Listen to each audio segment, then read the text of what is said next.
घरोघरी मातीच्या चुली या मालिकेचा आजचा म्हणजे 25 नोव्हेंबरचा भाग तुम्ही बघत आहात प्रेक्षकांनो. तर सुरुवातीला त्यांनी दाखवलंय की हा ऋषिकेश जानकीची वाट बघत असतो, ती अजून आलीच नसते आणि ही ओवी त्याला म्हणत असते, बाबा मला भूक लागली आहे, आई कुठे गेली आहे, आईने अजून स्वयंपाक पण केला नाहीये. आता ऋषिकेश म्हणतो, हो ग बेटा, तुझ्या आईला जरा जास्तीच उशीर झाला नाही आज. तेवढ्यात जानकी येते, तिच्या हातामध्ये काहीतरी जेवण असतं. आता ओवी म्हणते, आई तू कुठे गेली होतीस, मला किती भूक लागली केव्हाची. ऋषिकेश म्हणतो, हो ना जानकी, तुझा फोन पण लागत नव्हता, कुठे होतीस तू. अगं ओवीला केव्हाची भूक लागली आहे, तू स्वयंपाक पण केला नाहीस, काय झालं, काही प्रॉब्लेम झाला का, कुठे गेली होतीस न सांगता. जानकी म्हणते, अरे हो हो हो, मला जरा श्वास तरी घेऊ द्या.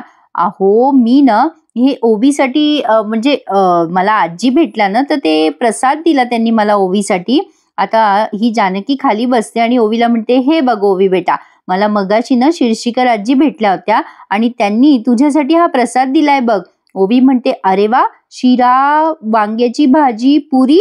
आता जानकी म्हणते, हो तुला आवडतं ना म्हणून दिलंय त्यांनी. अगं बंड्याची आजी नाही का, शिर्षीकर आजी, त्यांनी दिलाय प्रसाद, तू खा हं, तुला आवडतं ना, तुला आवडेल ना ओवी बेटा, खाशील ना तू हा प्रसाद. आता ओवी म्हणते, हो का नाही आई, खाईल ना. आता ओवी पटकन त्याचा एक घास तिच्या म्हणजे जाणारच असतो मुखामध्ये, तेवढ्यात ती म्हणते, अगं आई तू जेवलीस का, तू खाल्लंस का काही. तेव्हा जानकी म्हणते, अगो काय सांगू तुला ओवी, अगो मी खूप पोटभर जेवले. तिथे ना प्रसाद सुरू होता, वाढपी वाढत होता आणि मी जेवत होते, गरम गरम पुऱ्या खाल्ल्या बघ, माझं पोट तर आता तुडुंब भरलाय. आणि आता ओवी म्हणते, बाबा तुम्ही तुम्ही नाही खाणार का काही. ऋषिकेश म्हणतो ओवीला, अगं बेटा काय आहे ना की माझे ना मित्र भेटले होते बघ रस्त्यामध्ये, त्यांनी ना मला खूपच आग्रह केला बघ मिसळ खाण्याचा. आम्ही सगळेजण मिसळ खाल्ली, अशी गरम गरम मिसळ होती आणि त्यावर अशी तिखटाची जबरदस्त तर्री. तुला काय सांगू, एवढं पोट भरलं, एवढं पोट भरलं माझं, खूप आग्रह करून खाऊ घातलं ग त्यांनी मला, तू खा हं. आता जानकी आणि ऋषिकेश दोघे जण परिस्थिती लपवण्याचा प्रयत्न करतायत ओवीपासनं, कारण त्यांच्या घरामध्ये सगळ्या वस्तू संपल्यात, किराणा संपला, सगळं संपलं. पण आता ओवीसाठी मात्र जानकी मंदिरात गेलेली असते आणि मुद्दाम ती ओवीसाठी तिथला महाप्रसाद आणते, जेणेकरून ओवी उपाशी राहू नये म्हणून. पण जानकीने स्वतःसाठी आणि ऋषिकेशसाठी आणला असता तरी चाललं असतं.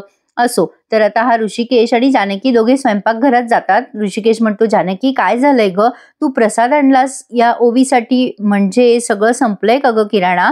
जानकी म्हणते, हो ऋषिकेश, सगळं संपलंय, आता ही काय ती एवढी साखर बाकी आहे, आपण थोडी थोडी खाऊयात, आपलं पोट भरून जाईल. आता ऋषिकेश आणि जानकी अर्धा अर्धा चमचा साखर खातात आणि एकमेकांकडे बघून स्माइल करतात.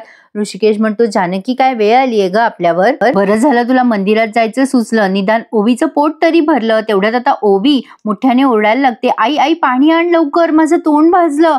आता हे दोघेही धावत येतात. आता ही ओवी म्हणते, आई जेवण तिखट आहे, पुऱ्या खूप खारट आहेत. आता जानकी म्हणते, बेटा असं प्रसादाला नाव ठेवू नये, बघू दे बरं. आता जानकी एक घास खात म्हणते, अगो ओवी तू यापेक्षाही तिखट जेवण जेवतेस की ग, हे काहीच तिखट नाहीये, काय झालं.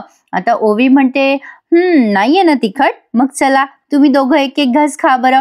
मला माहितीये तुम्ही दोघांनी एक घासही खाल्लेला नाहीये, मी तुमची मुलगी आहे हं, आणि मला सगळं कळतं, आपण एक टीम आहोत की नाही. चला तुम्ही सुद्धा जेवा बरं, आता एकत्रच जेवायचं तर. आता जानकी आणि ऋषिकेश दोघांनाही भरून येतं, ओवी किती मोठी झाली असं त्यांना लक्षात येतं. आता ओवी म्हणते, चला आता अजिबात काहीही बोलू नका आणि दोघांनीही माझं ऐकायचं आणि पटकन जेवायचं.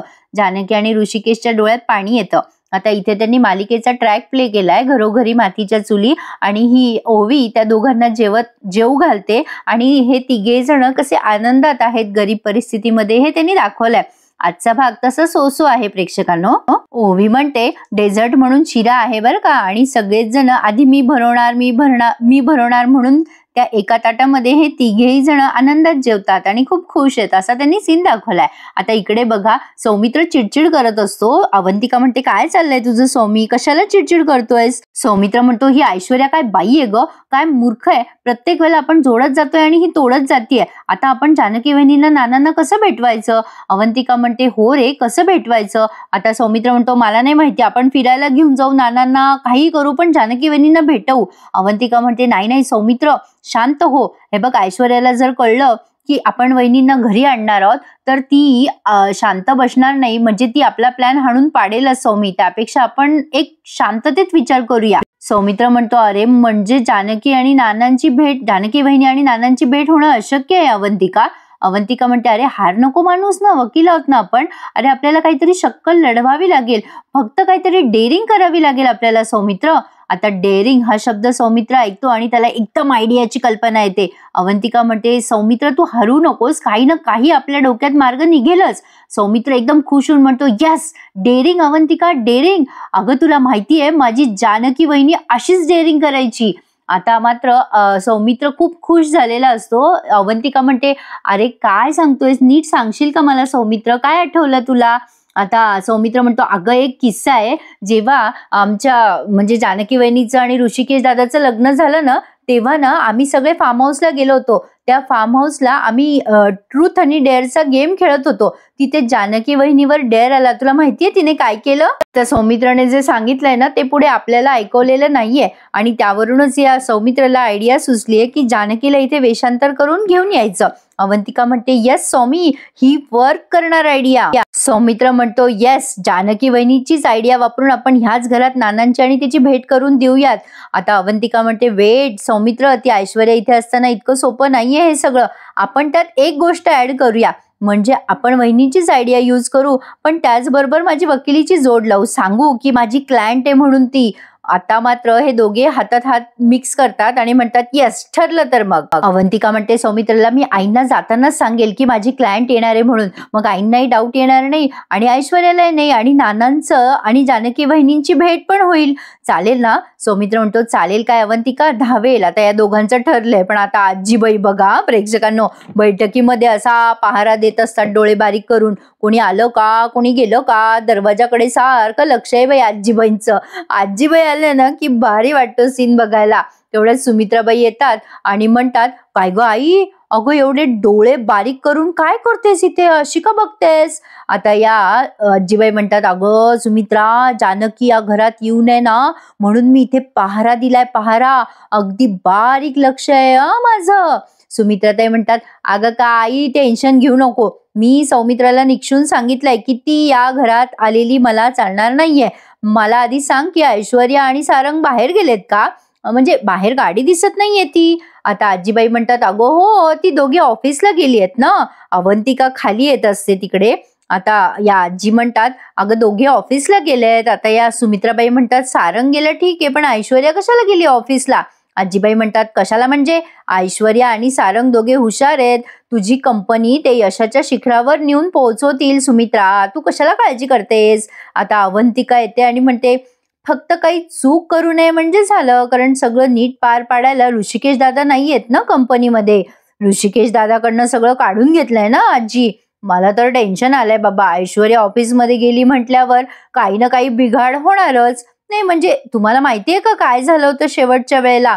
नाही म्हणजे तिच्या वडिलांनी मागच्या वेळेला खूप लॉस केला होता, तो बाजार समितीचा. आजीबाई लगेच म्हणतात, निस्तरलं कोणी? तिनीच.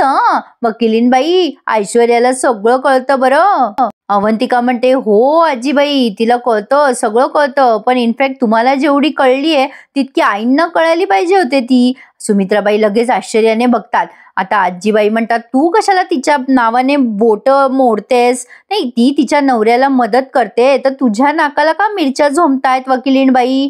आता लगेच अवंतिका म्हणते, अहो आजी, माझा हेतू चांगला असतो, नाही ऐश्वर्यासारखं नसतं माझं मध्ये मध्ये जाऊन आग लावायची सगळ्यांना. या दोघी आता एकमेकींसोबत भांडणार. तेवढ्यात आता या सुमित्राबाई म्हणतात, आता बस करा ना, किती भांडतात दोघी एकमेकींशी? आजीबाई म्हणतात, मी तर पहारा करायला इथे उभी आहे, पण हिचं इथे काय काम आहे? अवंतिका म्हणते, अहो काही नाही आई, मी तुम्हाला सांगायला आले होते की आपल्याकडे ना एक क्लायंट येणार आहे माझी. आजी म्हणतात, आपल्याकडे? अवंतिका म्हणते, हो आपल्याकडेच. काय आहे ना आई, मी आणि सौमित्र घरीच काम करतो ना, त्यामुळे क्लायंट ना घरीच येणार आहेत आणि एक केस आहे. आजी लगेच म्हणतात, कसली केस? अवंतिका म्हणते, जरा मालमत्तेची केस आहे, क्लायंट घरी आले ना की कळेलच तुम्हाला. बरं आई, मी निघते आता, मला जरा बाहेर जायचंय, तुम्हाला चालेल ना? सुमित्राबाई म्हणतात, अगं चालेल ना, तुझी क्लायंट आहे म्हणल्यावर मी कशाला नाही म्हणणार आहे. अवंतिका म्हणते थँक्यू हा आई, थँक्यू सो मच. अवंतिकाला आता आजी जोरात ओरडतात, थांब. अवंतिका जात असते तिथून तेव्हा आजी तिला म्हणतात, थांब जरा, हा चहाचा कप स्वयंपाकघरात घेऊन जा जाताना. असं म्हणून अवंतिकाच्या हातात चहाचा कप देतात. अवंतिका तो कप घेऊन घरात जाते. तेव्हा या आजीबाई सुमित्राबाईंना म्हणतात, काय ग सुमित्रा, तुला काही अक्कल आहे की नाही. अवंतिका गेल्यानंतर बोलतात त्या हे सुमित्राबाईंना. आता या सुमित्राबाई म्हणतात, अगं आई काय बोलते तू हे सगळं. आता आजीबाई म्हणतात, अगं तुला कळतं का, असं बाहेरच्या लोकांना कशाला घरात येऊ देतेस तू. सुमित्राबाई म्हणतात, अगं आई ती वकील आहे, तिची क्लायंट आहे, ती येऊ दे ना. अगं हे अवंतिकाचंच घर आहे ना. आजीबाई म्हणतात, तिचं घर आहे ग, पण आता सुमित्राबाई म्हणतात, बस पुरे कर आता, तुझे प्रश्न बंद कर, तुझे प्रश्न ऐकून ऐकून गरगरते मला, मी आता चालले आणि आराम करते जरा. असं म्हणून या निघून जातात. आजीबाई म्हणतात, हे बरं हिचं, मी काही बोलायला गेले की सगळ्यांनाच गरगरतं. असो, पण आपण अवंतिकावर काही विश्वास ठेवू नये, मला काही तिचं बरोबर वाटत नाही. क्लायंट आली म्हणे, नाही, पण मी मात्र या गुंडीला फोन करून सगळं कळवते, तिलाच सांगते सगळं, हे असं असं होणार आहे म्हणून. आता क्लायंटला बोलवते काय. आता बघा प्रेक्षकांनो, आजीबाईंनी केलाय ऐश्वर्याला फोन, पण ते आता उद्याच्या भागात दाखवतील. त्याआधी त्यांनी पुन्हा एकदा ऋषिकेश आणि जानकीचं सीन दाखवलाय. आता ही जानकी डब्बा करत असते ओवीचा आणि तिने ओवीला छान उपमा करून दिलाय डब्यामध्ये. यांच्याकडे किराण्याचं सामान जरा कमी आहे ना, त्यामुळे ओवी विचारते तिला, आई आज काय दिलंयस तू डब्यात. आता जानकी वेणी घालता घालता म्हणते, अगं तुला उपमा आवडेल बघ, खूप छान केलाय मी उपमा. आता ही ओवी म्हणते, टोमॅटोचा केलायस ना.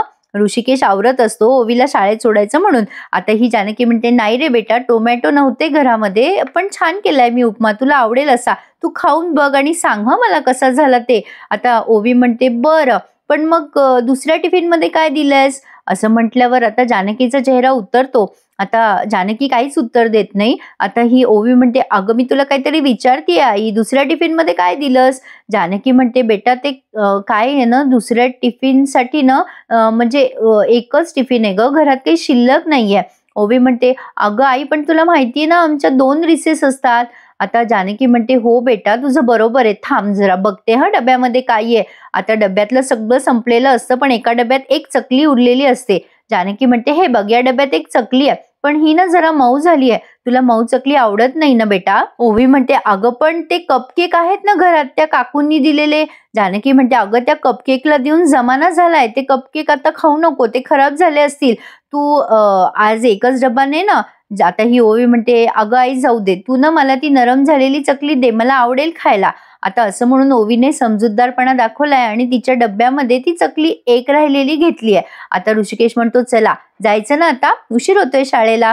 ओवी म्हणते, हो बाबा चल. आता जेव्हा ही ओवी काहीतरी घ्यायला जाते घरात तिची वस्तू, तेव्हा ऋषिकेश जानकीला म्हणतो, बघ ग जानकी, आपली ओवी किती समजूतदार झाली आहे ना. जानकी म्हणते, हो ना, आपली ओवी नरम झालेल्या चकल्यांना कधी हातही लावत नव्हती. तीच ओवी म्हणते की आज मला चकली दिली तरी चालेल. खरंच परिस्थितीमुळे मुलं किती हुशार होतात ना. ऋषिकेश आणि जानकी दोघेही म्हणतात, शहाणं झालंय आपलं बाळ. ऋषिकेश म्हणतो, बालपण असंच असतं ग जानकी, ते आहे ना तोवरच जादू आहे. एकदा का बालपण नावाची अंगठी गळून पडली की मुलं एका झटक्यात शहाणे होतात, जशी आपली ओवी शहाणी झाली. असो, आजचा दिवस सरला, तू दिलायस ना ओवीला डबा. आता ही जानकी म्हणते, हो ऋषिकेश सरलाय खरी, पण आता उद्या काय. आता ऋषिकेश म्हणतो, जानकी माझा तुझ्यावर विश्वास आहे, तू जे काही करशील त्यामागे नक्कीच चांगलं काही असणार आहे, हे कळलंय मला. हे बघ, मी तुला कुठल्याच गोष्टीसाठी का कशामुळे असं नाही विचारणार, पण हे बघ मी निघतो आता, उशीर होतोय. जानकी म्हणते, हो पण तुम्ही काही खाल्लं नाहीये सकाळपासून, बाहेर जाऊन काहीतरी खा. ऋषिकेश म्हणतो, हो तू सुद्धा काहीतरी खा, उपाशी राहू नकोस. आता या दोघांवर खूपच दयनीय अवस्था आली आहे असं त्यांनी दाखवलंय. ऋषिकेश म्हणतो, संध्याकाळी लवकर येतो काम संपवून. आता ओवी म्हणते, मी रेडी आहे. आता तेवढ्यात ऋषिकेशला फोन आलाय आणि तो जानकीच्या फोनवर आलाय. आता ऋषिकेश म्हणतो, जानकी अगं तुझा फोन वाजतोय.